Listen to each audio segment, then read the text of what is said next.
जय Hind. Signing crystal academy के online platform में आप सभी का स्वागत है। आज हम देखेंगे आपका कौन से साइंस का एक टॉपिक जनरेटर और जनरेटर से संबंधित महत्वपूर्ण बातें पे जो है हम चर्चा करेंगे, जो कि इंपॉर्टेंट है आपका 10वीं से लेकर आपका 12वीं तक के सभी एग्जाम में, साथ ही साथ आपका नीट जेई में और साथ ही साथ कंपटीशन की दुनिया में बनने वाला प्रश्नों से है। तो चलिए देखते हैं आपका कौन से जनरेटर। जनरेटर को याद रखना, आपका ये तो अंग्रेजी नाम हो गया, इसका हिंदी नाम क्या है अगर बोलेंगे तो हिंदी नाम याद रखेंगे कौन से, जनित्र। ठीक है, चलिए अगला हम देखेंगे आपको कौन से, ये जो है आपका कौन से ऊर्जा को किसमें कन्वर्ट करता है। तो याद रखेंगे कि यांत्रिक ऊर्जा को किसमें कन्वर्ट करता है भाई, विद्युत ऊर्जा में कन्वर्ट करता है। और साथ ही साथ देखेंगे ये कौन से सिद्धांत पर आधारित है, तो माइकल फैराडे के सिद्धांत पर आधारित है। माइकल फैराडे के कौन से सिद्धांत पर आधारित है बोलेंगे तो माइकल फैराडे के विद्युत चुंबकीय प्रेरण के सिद्धांत पर आधारित है। विद्युत में चुंबकीय फ्लक्स के मान में परिवर्तन होगा, मतलब प्रेरित विद्युत वाहक बल उत्पन्न होगा, इसी सिद्धांत पर जो है आधारित होता है। तो देखिएगा विद्युत चुंबकीय सिद्धांत पर आधारित, तो इसका फार्मूला जो होता है वो आपका हो जाएगा epsilon equal to minus n d phi upon क्या होगा, dt।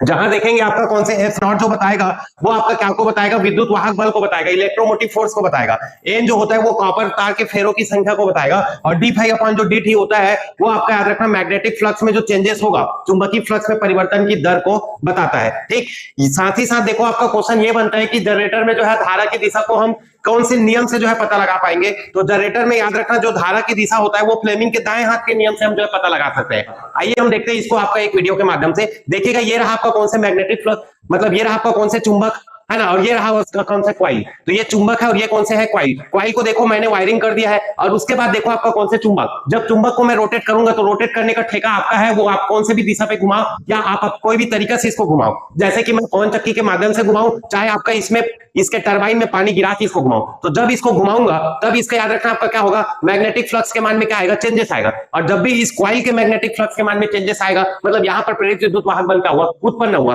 तो इस प्रकार से देखो हम जो है आपका बहते हुए पानी को टरबाइन में गिराकर जो है विद्युत धारा प्राप्त जो है कर सकते हैं, और यही जनरेटर का सिद्धांत है। उम्मीद है कि अब पूरा जो है जनरेटर अच्छे से समझ में आ गया है। ठीक है, और ऐसे ही अगर आप पढ़ना चाहते हो तो हमारे यहाँ क्लासेस जो हो रहा है वो 10वीं 11वीं 12वीं तीनों का जो है क्लासेस होगा, वो आपका ऑनलाइन और ऑफलाइन दोनों मोड में जो है लिया जाएगा। तो अगर आप ज्वाइन करना चाहेंगे तो बिल्कुल आप दिए गए नीचे नंबर पे कांटेक्ट कर सकते हो या विजिट कर सकते हो हमारा साइनिंग क्रिस्टल एकेडमी, या साथ ही साथ हमारा यूट्यूब चैनल है एससीए वाला चंद्रेश सर, उसको आप सब्सक्राइब करके पढ़ सकते हो। और चाहो तो आप ऑफलाइन आ सकते हो, और हमारा ऑफलाइन बैच है वो 15 जून से आपका स्टार्ट हो जाएगा। शाम को 4 बजे से 6 बजे तक का कंटिन्यू क्लास होगा, जिसमें एक ही बिल्डिंग में आपको आपका भौतिकी, रसायन, जीव विज्ञान, अंग्रेजी, गणित ऐसे संबंधित सभी विषय का जो है आपको क्लास जो है अवेलेबल हो जाएगा। तो विजिट कीजिएगा साइनिंग क्रिस्टल एकेडमी। वीडियो पसंद आ गया होगा तो लाइक, सब्सक्राइब और शेयर कर दीजिए। और साथ ही साथ आप सभी से निवेदन है कि जो भी बच्चे अगर 10th स्टैंडर्ड से 12th स्टैंडर्ड तक पढ़ रहे हैं, कृपया ये वीडियो उस तक जो है पहुंचा दीजिए, क्योंकि ये वीडियो निश्चित ही उसको जो है अलग लेवल का जो है साइंस पढ़ाएगा। ठीक है, okay, thank you so much.